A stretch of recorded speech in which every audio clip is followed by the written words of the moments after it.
छात्राः आगच्छन्तु प्रश्न अभ्यासः कुर्मः। प्रथमः प्रश्नः एकपदेन उत्तरत्। एक पद में उत्तर देना है। पंडिता सरस्वती इति उपाधिभ्याम का विभूषिता। यहाँ पर जो शब्द है वो आपको यहाँ पर का विभूषिता, कौन विभूषित हुई, किससे? पंडिता, यहाँ पर इन्वर्टेड कॉमा लगा है, और सरस्वती, ये दो उपाधियाँ किसको मिली? का, यानी कौन? तो आ जाएगा रमाबाई। क्या आ जाएगा उत्तर? रमाबाई। रमा कुतः संस्कृत शिक्षां प्राप्तवती। कुतः शब्द किमस्ति? कुतः। कुतः यानी कहाँ से? रमा ने कहाँ से संस्कृत की शिक्षा प्राप्त की? तो कुतः कहाँ से? स्वमातुः, अपनी माता से। ठीक है। फिर रमाबाई केन सह विवाहम अकरोत्। रमाबाई ने किसके साथ विवाह किया? किसके साथ? तो जो केन शब्द है इसकी जगह पर आप लिखेंगे अस्मिन् स्थाने विपिन बिहारी दासेन। कस्य स्थाने? केन स्थाने विपिन बिहारी दासेन इति लिखन्तु। अग्रे कासां शिक्षायै। कासां शब्दं किं? कासां। किनकी? किनकी बहुवचन, षष्ठी का बहुवचन। कासां शिक्षायै रमाबाई स्वकीयं जीवनम अर्पितवती। किनकी शिक्षा के लिए रमाबाई ने अपना जीवन अर्पित किया?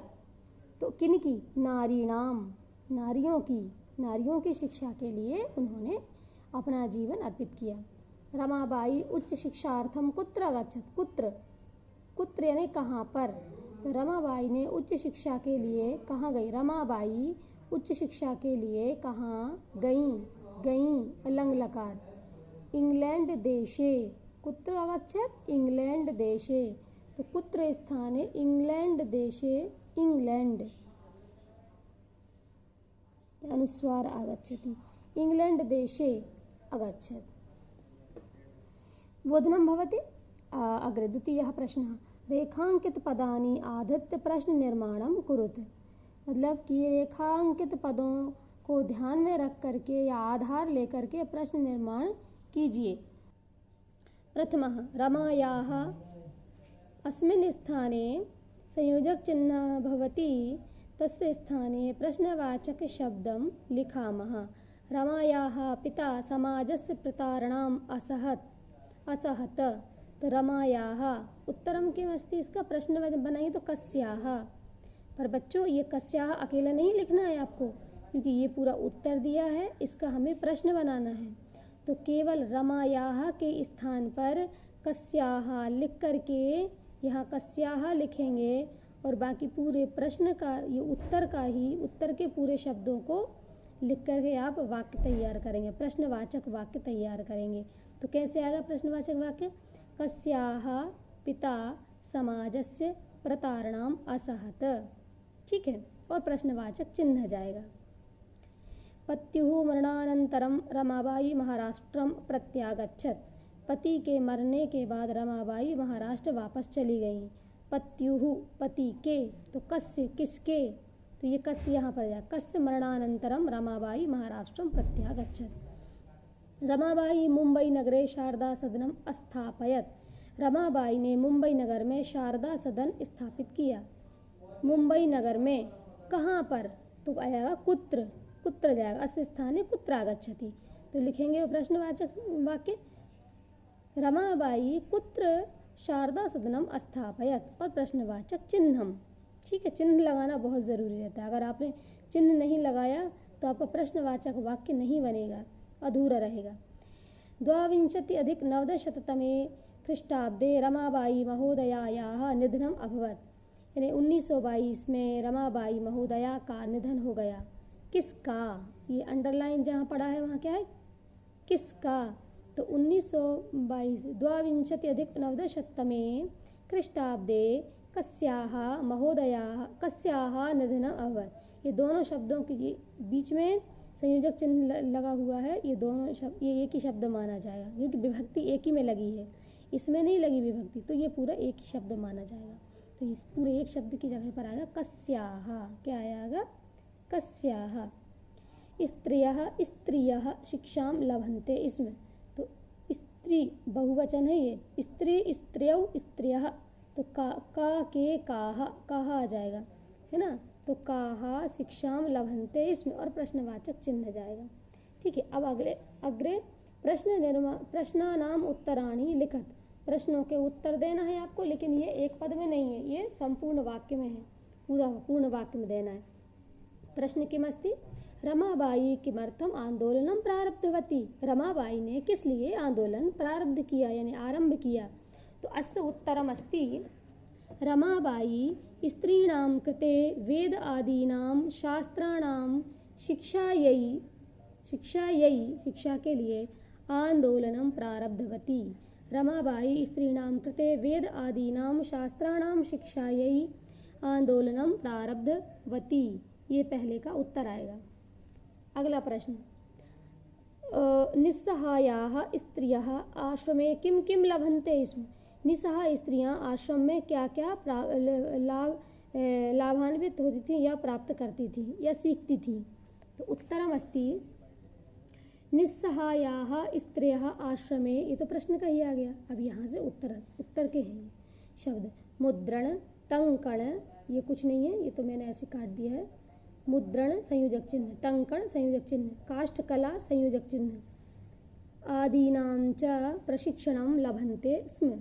निस्सहायाः स्त्रियः आश्रमे मुद्रण, टंकण, काष्ठकला आदीनां च प्रशिक्षणं लभन्ते स्म। अग्रे, कस्मिन् विषये रमाबाई महोदयायाः योगदानम् अस्ति, किस विषय में रमाबाई महोदया का योगदान है, किस विषय में। तो लेखन के क्षेत्र में, तो लेखन क्षेत्रे रमाबाई महोदयायाः योगदानम् अस्ति। अब यहाँ पर आपको कस्मिन् विषय लिखा है ना, तो कस्मिन् विषय, ये पूरा का पूरे शब्द की जगह पर आप ये विषय लिखने की आवश्यकता नहीं है उत्तर में। ठीक है, कस्मिन् विषय की जगह पर आप लिख देंगे कि लेखन क्षेत्रे। ठीक है, क्षेत्र या विषय एक ही बात है, एक दोनों का अर्थ एक ही निकल रहा है, इसलिए हमने विषय की जगह पर क्षेत्र लिख दिया है। तो लेखन क्षेत्र रमाबाई महोदयायाः योगदानम् अस्ति। अग्रे, केन रचनाद्वयेन रमाबाई प्रशंसिता वर्तते, किन दो रचनाओं के द्वारा रमाबाई प्रशंसित हुई। तो कौन सी दो रचनाएं, एक तो स्त्री धर्म नीति और दूसरा हाई कास्ट हिंदू विमन, ये दो उन्होंने रचनाएं, दो किताबें लिखी हैं, स्त्री धर्म नीति और हाई कास्ट हिंदू विमेन। इति रचनाद्वयेन रमाबाई प्रशंसिता वर्तते, ये आपके पूर्णवाक्येन उत्तरत्। अग्रे, चतुर्थः प्रश्नः कः, अधोलिखितानां पदानां निर्देशानुसारं पद परिचयं लिखत, नीचे लिखे हुए पदों के निर्देशानुसार पद परिचय लिखना। पद परिचय यानी कि वो शब्द है, वो उसका मूल शब्द कौन सा है, उसका लिंग क्या है, उसकी विभक्ति क्या है, उसका वचन क्या है, इसको पद परिचय कहते हैं। एक जैसे दिया, यथा वेदानाम, वेद शब्द है, शब्द से उन्होंने यहाँ पद बना दिया, तो पुल्लिंग में है, षष्ठी में बहुवचन। अब पिता का, पितृ पुल्लिंगम प्रथमा एक वचनम, पिता के शब्द रूप में आप देखेंगे आपको बिल्कुल यही का यही सब मिलेगा, एक वचन में मिलेगा, प्रथमा विभक्ति में मिलेगा और पुल्लिंग शब्द मिलेगा, ऊपर लिखा रहेगा पितृ उकारांत ऋकारांत पुल्लिंग शब्द। अब शिक्षायै, शिक्षा शब्द से शिक्षायै बनाया है, इसमें चतुर्थी विभक्ति लगा दी गई, इसलिए शिक्षायै हो गया, शब्द तो शिक्षा है ना, शिक्षा स्त्रीलिंगम चतुर्थी एक वचनम। फिर कन्या शब्द है, कन्याः शब्द है, कन्या स्त्रीलिंगम पंचमी और षष्ठी मैंने शॉर्ट में लिख दिया है, पंचमी षष्ठी च एक वचनम। नारीणाम, नारी शब्द स्त्रीलिंगम षष्ठी विभक्ति बहुवचनम। मनोरमया, लेकिन इसका मूल शब्द तो मनोरमा है, तृतीया में बनाया तो मनोरमया हो गया, मनोरमा स्त्रीलिंगम तृतीया विभक्ति एक वचनम। सम्यक। अग्रे पंचमः प्रश्न, अधोलिखितानां धातूनां लकारं पुरुषं वचनं च लिखत, नीचे लिखे हुए या दिए हुए धातुओं के लकार पुरुष और वचन लिखिए। धातु बच्चों, अब यहाँ पर हमने ये शब्द रूप के शब्द थे और ये धातु रूप के शब्द हैं, इनसे क्रियाएं बनती हैं, इनसे कर्ता बनते हैं। ठीक है, या कर्ता बनते हैं या शब्द रूप के कोई भी पद बनते हैं, चाहे कर्ता हो, चाहे कर्म हो, चाहे करण हो, चाहे संप्रदान हो, चाहे अपादान हो, चाहे संबंध हो या अधिकरण हो, है ना, ये सब शब्द रूप में आते हैं, ये प्रातिपदिक शब्द से बनाए जाते हैं, ये शब्द रूप कहलाते हैं और ये धातु रूप कहलाते हैं। इनको भी ऐसे ही बनाना है। आसीत, अस धातु लंग लकार प्रथम पुरुषः एक वचन। अस धातु को जब आप लंग लकार में देखेंगे, पुस्तक के पीछे दिए हुए हैं कुछ धातु रूप, तो आपको यही सब पद परिचय मिलेगा। कुर्वन्ती, कुर्वन्ती में क्री धातु है, का में ऋ की मात्रा क्री, क्री धातु। लट लकार प्रथम पुरुष एक वचनम। आगच्छत, आ धन गम, आ को हटाइए तो गम धातु है, तो गम से गच्छत बना है, और आ उपसर्ग है। आ धन गम लंग लकार प्रथम पुरुष एक वचनम। फिर निवसंती, नी धनवस, निवस, ये निवस हो गया, नी धनवस, ऐसे अलग अलग करके लिखना पड़ेगा। वस यानी बसना, रहना। लट लकार प्रथम पुरुष बहुवचनम, रहते हैं। गमिष्यति, गम धातु लिट लकार प्रथम पुरुष एक वचनम। अकरोत, क्री धातु लंग लकार प्रथम पुरुष एक वचनम। इनके अर्थ भी जान लीजिए। आसीत यानी था, कुर्वन्ती यानी करते हैं, आगच्छत यानी आया, निवसंती यानी रहते हैं, गमिष्यति यानी जाएगा या जाएगी, अकरोत यानी किया। षष्ठः प्रश्नः, देखिए अधोलिखितानि वाक्यानि घटना क्रमानुसारम लिखत। आपने पाठ पढ़ा है, पाठ में आपने रमाबाई के बारे में जो पढ़ा है वो एक प्रकार की घटना है, ठीक है। इस घटना को क्रम के अनुसार लिखना है जैसा हमने पाठ में पढ़ा है। तो सबसे पहले देखो इसमें ये वाला आएगा। सबसे पहले भाई रमाबाई का जन्म हुआ है ना, तो हमने लिख दिया 1858 यानी 850 अधिक 1800 ख्रीष्टाब्दे रमाबाई जन्म अलभत। 1858 में रमाबाई ने जन्म लिया या जन्म प्राप्त किया। फिर इसके बाद जन्म लेने के बाद क्या आना चाहिए इसमें, उन्होंने अपनी माता से संस्कृत की शिक्षा प्राप्त की, तो सा स्वमातुः संस्कृत शिक्षां प्राप्तवती, ये दूसरे नंबर पे ये आ जाएगा। प्रथम स्थाने एतद्वाक्यम और द्वितीय स्थाने एतद्वाक्यम। फिर तृतीय स्थाने, तीसरे स्थान पर फिर जब उन्होंने माता से संस्कृत शिक्षा प्राप्त की, इसके बाद उन्होंने फिर उनके पिता और बहन वो सब गुजर गए, फिर उनके भाई के साथ उन्होंने भारत का भ्रमण किया, फिर उन्होंने विपिन बिहारी दास के साथ में विवाह किया। तो फिर रमाबाई महोदयायाः विपिन बिहारी दासेन सह विवाहः अभवत्। फिर रमाबाई महोदया का विपिन बिहारी दास के साथ विवाह हो गया। विवाह होने के बाद फिर भी इंग्लैंड पढ़ने के लिए गई उच्च शिक्षा के लिए, तो फिर हम ये वाला लिखेंगे, सा उच्च शिक्षार्थम इंग्लैंड देशम गतवती। वह उच्च शिक्षा के लिए इंग्लैंड देश गई, यानी इंग्लैंड चली गई।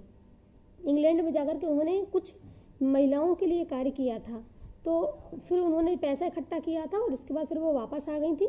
फिर उन्होंने मुंबई नगर में शारदा सदन का निर्माण किया, स्थापना की।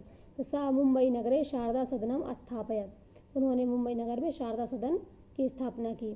स्थापना करने के बाद में फिर क्या, एक ही बचा ये वाला।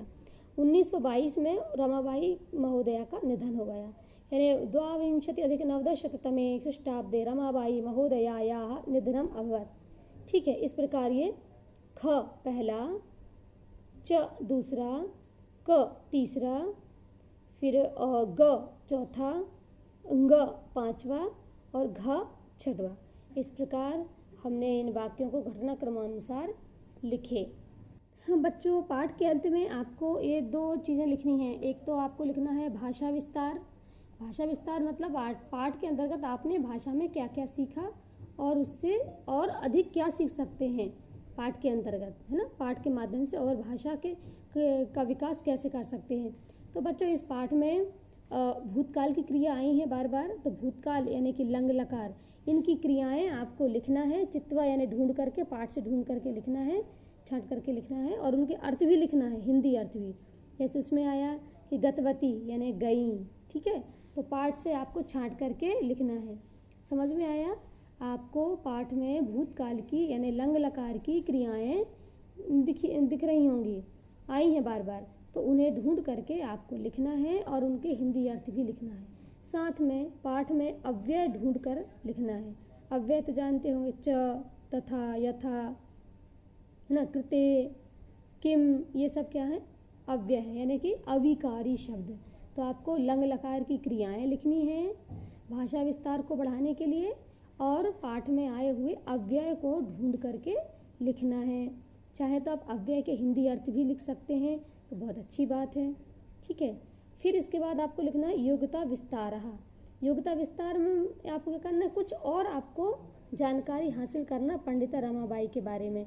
वैसे हमने पाठ के अंतर्गत रमाबाई के बारे में बहुत कुछ बताया, लेकिन उस पूरे ज्ञान के अलावा आपको कोई पंचवाक्यानि अन्यानि, अन्य कोई 5 वाक्य और आपको पंडिता रमाबाई के बारे में लिखना है, हिंदी और संस्कृत में।